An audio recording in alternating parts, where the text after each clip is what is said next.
guys, welcome back to the channel where today we are checking out some more Illuvium. So we know that the staking dashboard, the V2 dashboard, is up. It does also look like the flash pool is going to be voted down for the ape flash pool. It seems like there are a lot of no's that they do not want to work with the project. It's not going to work overall. We are still waiting for the land sale. I'm still waiting for the Illuvatars. Have a lot more to come with the revenue distribution. And guys, very impressed right now. When it comes to the dashboard itself, you can see the ILV pool is still pegged around 25 APY. But you can also look at the SLP pool, which is still at almost 300% APY. That is right, guys, still have a ton of rewards to dish out with this project. You can see in here the emission schedule on there, 20 of 78 EPOSH, meaning that the rewards will end roughly June of 2024. That is right, guys. We still have 2 years of rewards that we can get out of here, meaning a crazy amount of Illuvium tokens. And if you're also looking to play the game, if you're looking for land, if you're looking for the Illuvatars, if you're looking for in-game, the SILV will also be there as well, meaning that we can get rewards while we get revenue distribution. The revenue distribution is going to be unlocked ILV tokens, which you can either sell off at that point or you can actually restake to get more rewards, guys. The cycle over the next probably 2 years for this, switching from the staking rewards to the actual revenue distribution, there's going to be a considerable amount of time where this is going to kind of overlap at that point, which is going to be awesome to see. We can see that ILV price is around 655. Now, guys, remember the SILV2 is going to be pegged to the ILV price. Now, why is that super important? When it comes to the land sale, if you're holding 5 ILV or 5 SILV2, they're going to be pegged for the ILV price, depending on how expensive or how cheap the land is going to be. Now, what we've seen traditionally is with Dutch auctions, usually they go for about 50 to 60% of the value. Recently, it seems like in a couple other cases where there has been Dutch auctions, the price have went lower than expected, which is, you know, good news and bad news, because if you're actually an investor looking at the revenue distribution, kind of bad news. If you're looking at a player looking to pick up a piece of land, definitely some good news if it is a little bit of a cheaper price. Now, some of the things that we still don't know. Number one, we know the general makeup of the land, but we don't know exactly how much fuel it's going to be making or how many resources it's going to be making.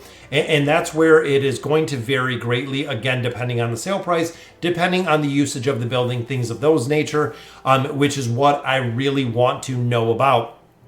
For instance, if you do have, let's say, a fuel site within your land and it makes 10 fuel a day, or it makes 100 fuel a day, or it makes 1,000 fuel a day, in relationship to the cost of upgrading, the cost that it's going to take to try to farm up some blueprints, and the cost it's going to take to upgrade your buildings, again, is going to be kind of in relationship to the value of land, and also figuring out at that point what the ROA is going to be, so the return on asset, because it's and this is where, again, it kind of gets tricky looking over on Discord, talking to a lot of other players, is if a tier 4 comes up and let's say player FOMO's right into it, doesn't want to miss out. Let's say they spend 150K on a piece of tier 4 land.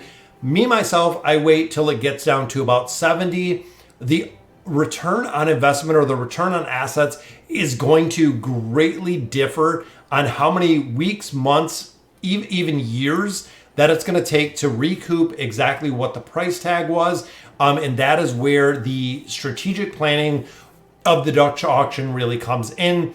In addition, I'd like to know exactly how we're going to figure out how we're going to know, I'm short of using like Etherscan, something of that nature, how much land is kind of going for. I'm not sure if there's anything built into the Illuvidex where saying, the average price for a tier 4 is around 80,000, or vice versa, an average price of a tier 4 is 25 Ethereum, whatever it may be. But kind of knowing where the trending is going to be kind of shows you to where people are bidding and where people are kind of really pegging the land in the value itself, which is, again, is going to be really interesting. I am definitely interested in some land. I definitely want to pick some up from this land sale, because remember, guys, this possibly could be one of 5 land sales, depending, because if they're doing 20,000 parcels each, There could be 5 land sales. If they do, 20,000 now, maybe 40,000 later, or even do 20, and then 40. It could vary greatly depending on the land, depending on the sales, which will also impact revenue distribution based on that.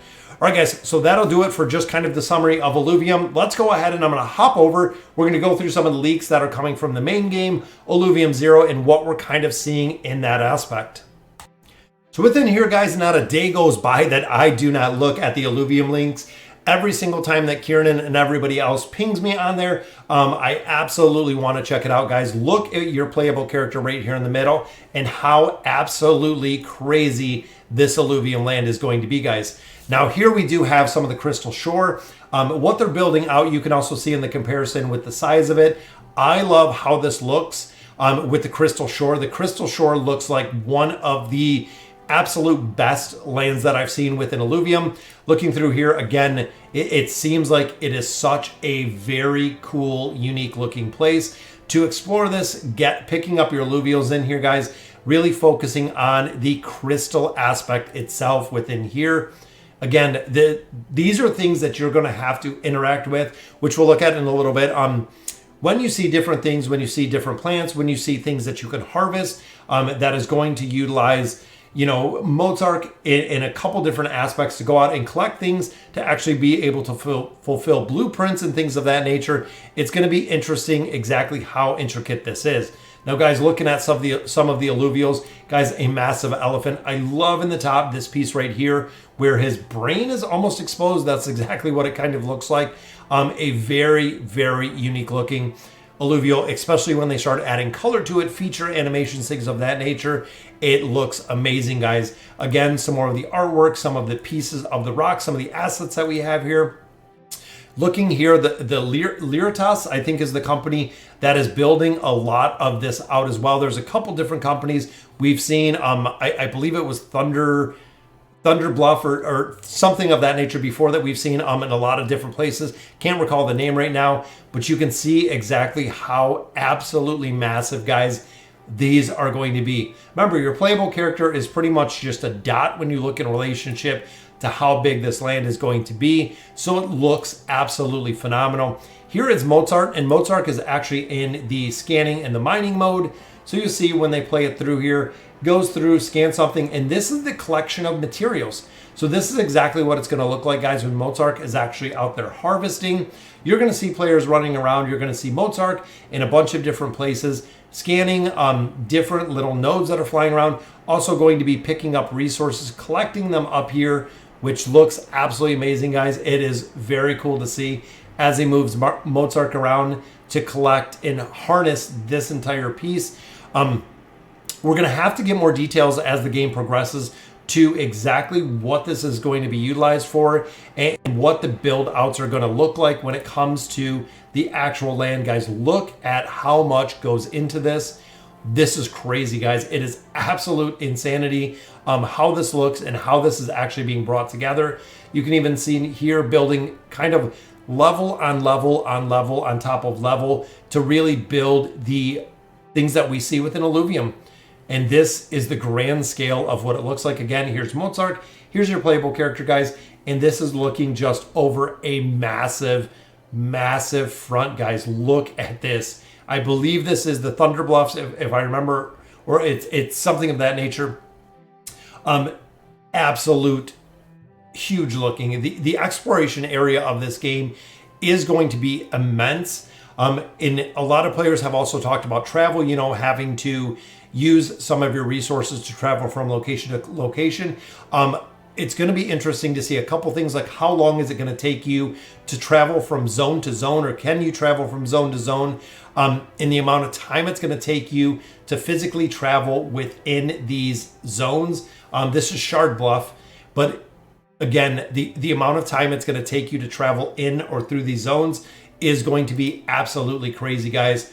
You can see here the crystallized floor, the sand, the rocks, the build out, kind of the concept art of what it is going to look like, guys. Now this one is awesome, guys. These are the links if you have not seen these. Remember, there's going to be different variations. There's going to be different forms of them, and they are looking super, super sharp, guys. You can see the detailing, the time and effort that is going into this. Even the fine tune, I mean, the fur, the little tiny pieces of fur that you see with the builds themselves is kind of crazy, guys. This goes back to Illuvium 0. So these are going to be some of the buildings that are housed within Illuvium 0. I believe it is. This is essentially what most of them do look like, which again is a very, very cool looking build. Again, some more assets. This actually looks like almost like a slug, a snail, maybe kind of like a whale type character. This one, I believe, is just going to be a skeleton figure that is built out there that you can kind of explore and go around, and you can see exactly how massive some of this is, guys. And again, building out the Lynx, that is when the Lynx dies, the animation that is going into these guys, absolute insanity. You see the movement, you see the ears, you see the trot, all of these taken off of, you know, regular animals. You can kind of get the movements in there. This guy, Tikatalik, is very cool looking, guys. Taunting with the big belly bounce right there. I absolutely love it. It's such a very, very cool taunt. And you can see his face too, just laughing it up, which is awesome. This is when you take him out, he actually falls forward, rolls forward on the big belly, which again is very cool to see, guys. Poodle Moth, we've seen the Poodle Moth quite a bit, just how it's going to move within the combat. Again, everything is really to scale. Everything is just coming to life within this guys. It's absolutely crazy. All right, so that'll do it for this week's leaks. Go ahead and let me know in the comments what you guys think. It is very cool to see this project really coming together. I cannot wait until this game is released, guys. It's going to be a blockbuster, and I hope that you are involved in it. So again, guys, let me know in the comments what you guys think. And as always, thank you guys for watching.